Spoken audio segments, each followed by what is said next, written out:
Olá, meus irmãos, a paz do Mestre Jesus esteja com todos vocês e que Deus abençoe quem me ouve, mais uma vez compartilhando o pão para edificar a nossa fé.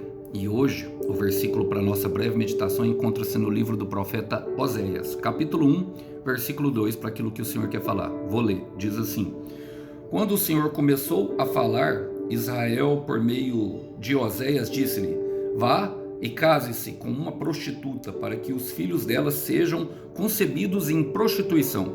E isso mostrará como Israel agiu com uma prostituta ao afastar-se do Senhor. Glória a Deus.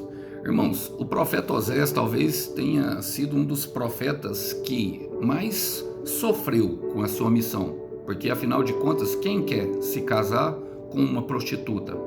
E foi o que o Senhor ordenou para ele. Eu sei que essa palavra ela é usada muito no meio de restauração, mas o Senhor tinha um propósito específico, que era justamente, e ele fala nesse versículo, mostrar a Israel que nós não somos merecedores da graça.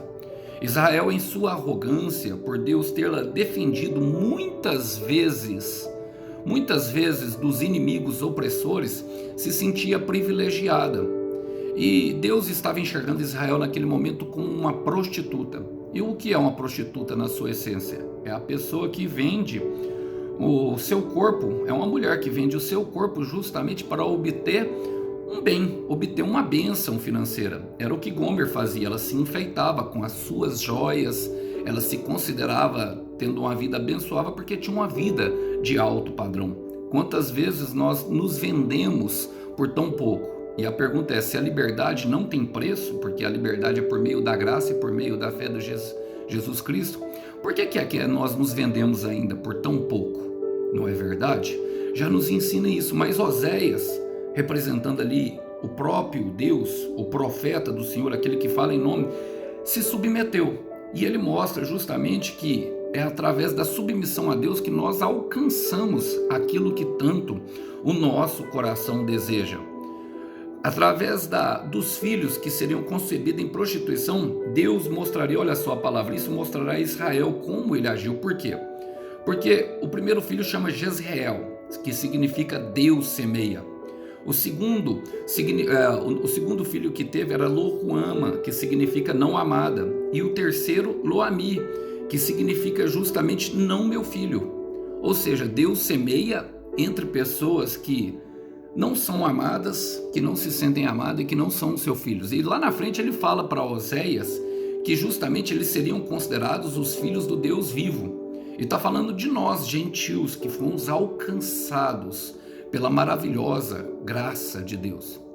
Isso só quer dizer que a graça ainda continua sendo não merecida, meu irmão, e ainda gratuita. E quem vive pela graça sabe que deve viver conforme um propósito estabelecido por Deus, como o profeta Oséias. Por mais difícil que seja, Deus deu toda a condição para Oséias se casar com a prostituta. No capítulo 3, nós vemos que Deus manda Oséias amar ela novamente. Porque quando a tarefa é difícil, nós vamos precisar de um suporte do céu, até mesmo de amor. Em Romanos 5,5, a palavra diz que Deus nos encheu de amor por meio do seu Espírito Santo para cumprir justamente aquilo que parece ser muito difícil. E na verdade, às vezes até impossível aos nossos olhos, um propósito do Senhor. Mas é pela graça que nós nos mantemos de pé. É pela graça que nós recebemos Gomer de novo. É pela graça que nós deixamos ela num processo de espera. Ele manda ela receber, mas ele fala: não case-se com ela, não tenha relações com ela, espera ela se purificar. Por quê? Porque não há coração endurecido demais que Deus não possa alcançar. Que nós venhamos aprender a viver pela graça e como o próprio profeta João Batista diz em João capítulo 3, versículo 30, que eu diminua, que ele venha aparecer cada vez mais através de mim. Vamos orar mediante isso? Senhor, queremos entregar, Senhor, a Ti a nossa vida nesse momento. Há um propósito que o Senhor tem estabelecido em nosso coração. Nós queremos ser adoradores e não perfeitos, Pai. Nós queremos vivenciar os Teus propósitos, porque sabemos que dentro da Tua palavra é que contém a tua boa, perfeita e agradável vontade.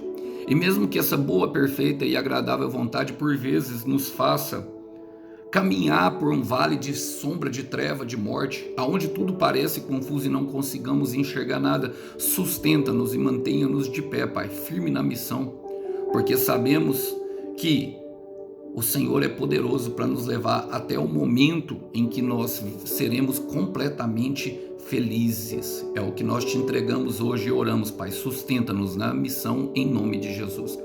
Eu quero terminar, irmão, com Filipenses capítulo 1, versículo 6. Estou convencido que aquele que começou a boa obra em sua vida há de completá-la até a vinda de Cristo Jesus. Tchau, tchau. Até uma próxima.